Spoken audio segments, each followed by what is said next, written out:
अस्सलाम वालेकुम वरहमतुल्लाहि वबरकातुहू।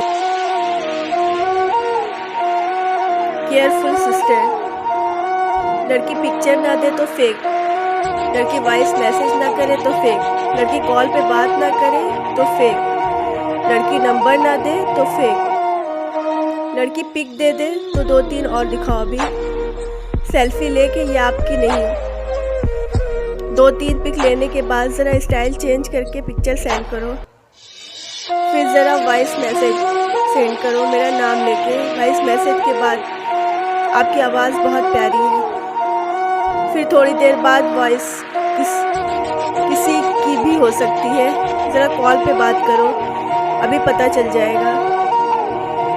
जब लड़की कॉल पे बात कर ले तो आप वीडियो ये बात करो, क्योंकि हो सकता है आपने वॉइस चेंजर लगाया होगा।